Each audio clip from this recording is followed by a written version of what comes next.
ఓం నారాయణ ఆది నారాయణ. ఓం నారాయణ ఆది నారాయణ ఛానల్ను ఆదరిస్తున్న గురు బంధువులకు స్వాగతం, సుస్వాగతం.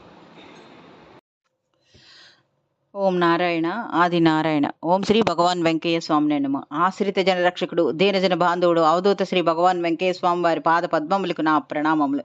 సమస్త సగుణ రూప నిర్గుణ రూప గురుదేవుల పాద పద్మములకు నా నమస్సుమాంజలి. ఈనాటి దివ్యానుభవం శీర్షికలో శ్రీ పెసల సుబ్రహ్మణ్య మాస్టర్ గారి భక్తుల అనుభవాలు కొన్ని స్మరించుకుందాం.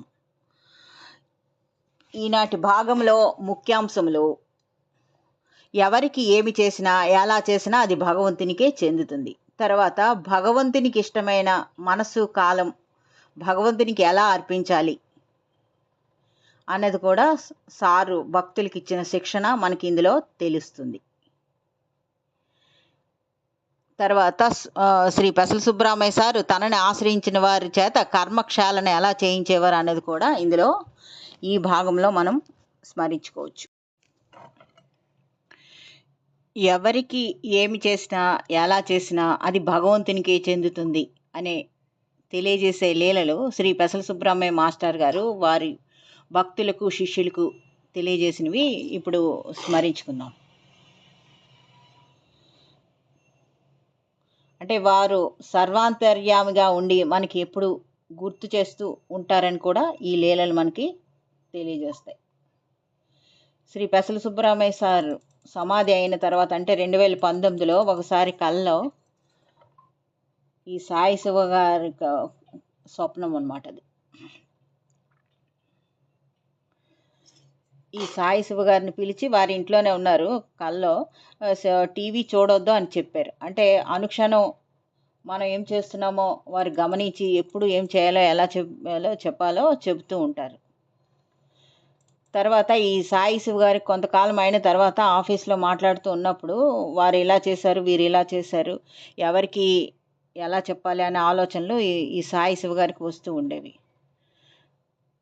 ఆ తర్వాత అది డిసెంబర్ 20, 2019 రాత్రి అతనికి ఒక స్వప్నం వచ్చింది. ఆ స్వప్నంలో సుబ్రహ్మణ్య సార్ కనిపించారు. ఆ కళలో వీరు సాయి శివ గారు, వీరి అన్నయ్య ప్రసాదు, శివ మొత్తం వీళ్ళంతా ఉన్నారనమాట. ఈయన సుబ్రహ్మణ్య సార్ దగ్గర ఉన్నారు. ఇంటి ముందర కూర్చున్నారు. ఎప్పట్లాగే సార్ ఏదో చెప్తున్నారు. వారు చెప్తున్న వివరాలు సార్ ఇలా చెప్తున్నారు అనమాట. ఎవరితో ఏమన్నా, ఎవరికి ఏమి చేసినా, ఎవరి గురించి ఆలోచనలు వచ్చినా అది భగవంతునికే చెందుతుంది అని చెప్పారు.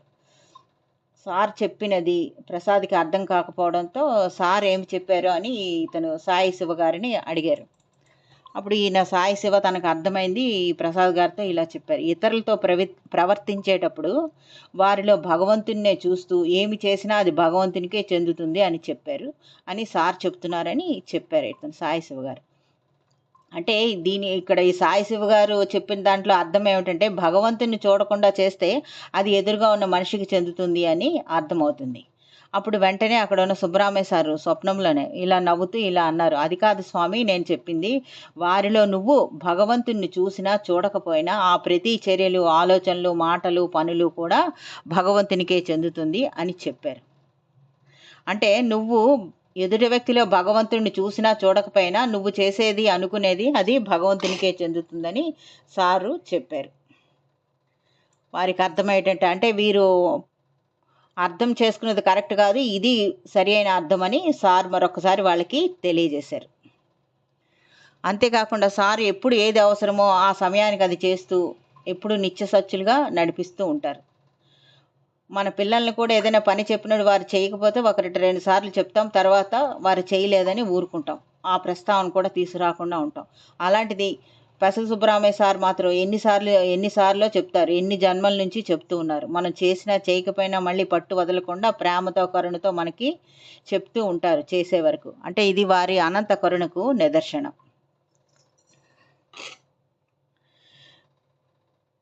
వారు ఎప్పుడు నిత్య సత్యులే, అనుక్షణం మనకి వారు నేర్పిస్తూ ఉంటారని ఈ సాయి శివ గారిదే ఇంకొక అనుభవము తెలియజేస్తుంది. వీరికి ఆఫీస్లో వీరి సెక్రటరీకి ఏం చేయాలో చెప్తూ ఉంటారు. కానీ ఆ సెక్రటరీ చేసే పనితీరు బట్టి ఆమెకు మినిమం ఏం చేయాలో కూడా తెలియకుండా ఎలా ఉంటారు, ఏమాత్రం కూడా తెలియదని మనసులో వీరికి భావన ఉంటూ ఉండేది. అంతేకాకుండా కొన్నిసార్లు ఆమెతో అన్నారన్నమాట: ప్రతి ఒక్క విషయం నేను చెప్పాలా, ఆ మాత్రం కూడా మీకు తెలీదా, నీవు నీవు నాకు సెక్రటరీవా లేక నేను నీకు సెక్రటరీనా అనే ఆలోచనలు వచ్చాయి. ఆమెతో అన్నారు కూడా.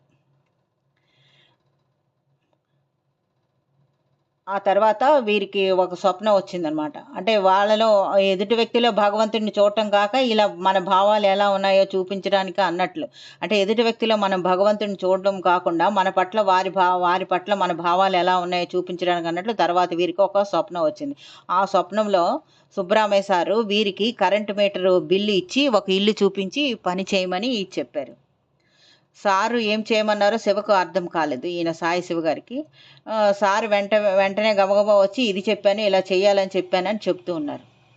వీరికి చాలా ఆశ్చర్యం అనిపించింది. ఎందుకంటే సారు భౌతికంగా ఉన్నప్పుడు కూడా చెప్పిన చిన్న పనులు కూడా అర్థం కాకపోయినా సారు ఏనాడు కూడా ఇది కూడా అర్థం కాలేదా, ఎందుకయ్యా ఈ చదువులని ఏనాడు మందలించలేదు.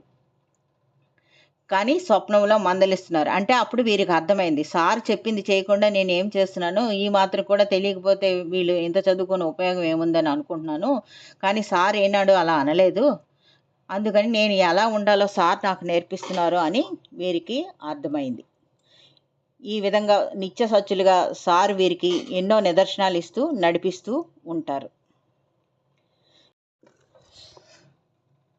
మనము సమర్పించాల్సింది భగవంతునికి ఇష్టమైన మనస్సు కాలం అర్పించేటట్టు శ్రీ సుబ్బరామయ్య సారు శిక్షణ ఎలా ఇచ్చారో సునీత అనే భక్తురాలు మనకి తెలియజేస్తుంది.